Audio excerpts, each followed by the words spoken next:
এনেকুৱা এটা বৃহৎ অনুষ্ঠান প্ৰথমবাৰৰ বাবে অনুষ্ঠিত হৈছে তাৰ বাবে প্ৰথমতে আমি ধন্যবাদ জনাইছোঁ উদ্যোক্তা মণ্ডলীক ইমান এটা ডাঙৰ অনুষ্ঠান বৃহৎ অনুষ্ঠান ইমান সুকলমে সুচাৰুৰূপে তেখেতসকলে অনুষ্ঠিত কৰিছে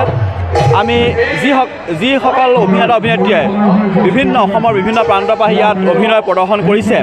অতি সুন্দৰ অভিনয় হৃদয়ে স্পৰ্শ কৰি গৈছে মন স্পৰ্শ অভিনয় কৰিছে ভাল লাগিছে ইয়াত বহুতো দৰ্শকৰ সমাগম হৈছে গোটেই দিনতে আমি ইতিমধ্যে আজি প্ৰথমখন ভাওনা অৰ্জুনৰ ভাতৃবধূ লাভ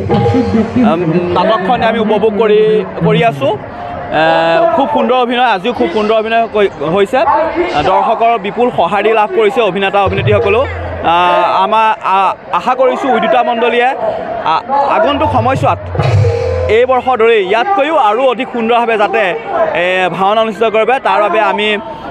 ভগৱানৰ ওচৰত প্ৰাৰ্থনা জনাইছোঁ উদ্যোক্তা মণ্ডলীক ধন্যবাদ জনাইছোঁ এয়াই আমাৰ অনুভৱ খুব ভাল লাগিছে আমাৰ এই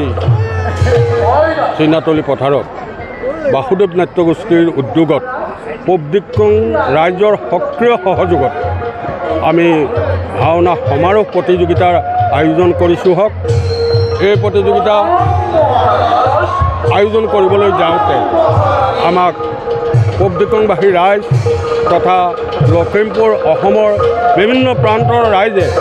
আৰ্থিকভাৱে সহায় কৰি আমাৰ এই অনুষ্ঠানভাগ সুচাৰুৰূপে পৰিচালনা কৰাত সকাহ দিছে আমি এই সুযোগতে ৰাইজসকলক অসমবাসীক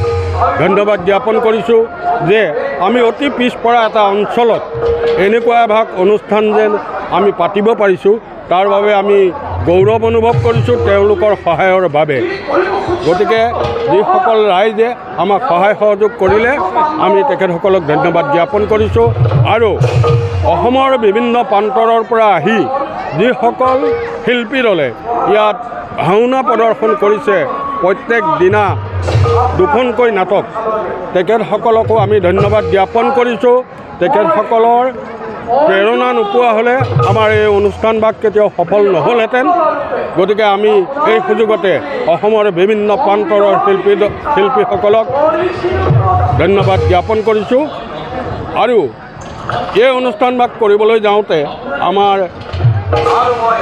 শ্ৰুতি বিশ্ৰুতি অসংখ্য থাকি যাব পাৰে গতিকে অসমবাসী ৰাইজৰ আগত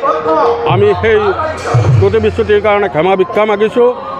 যিহেতু এটা বৃহৎ অনুষ্ঠান আৰু আমি এই দুখীয়া অঞ্চলৰ ৰাইজে এই বৃহৎ অনুষ্ঠানটো পৰিচালনা কৰিবলৈ যাওঁতে শ্ৰুতি বিশ্ৰুতি থকাটো বাঞ্ছনীয় গতিকে আমি তেখেতসকলৰ ওচৰত ক্ষমা প্ৰাৰ্থনা মাগিছোঁ আৰু এই সুযোগতেই আমি সংবাদকৰ্মীসকলক ধন্যবাদ জ্ঞাপন কৰিছোঁ যে তেখেতসকলে হাতু বন কাটি কৰি এই দুখীয়া অঞ্চলত আমাৰ এই অনুষ্ঠানভাগ প্ৰচাৰ কৰি যি প্ৰেৰণা আগবঢ়াইছে তাৰ বাবে আমি তেখেতসকলক এই সুযোগতেই ধন্যবাদ জ্ঞাপন কৰিছোঁ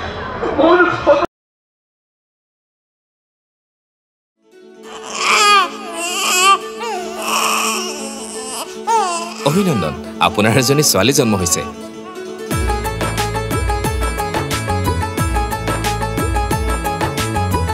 লাহি পাহি এজনী পৰি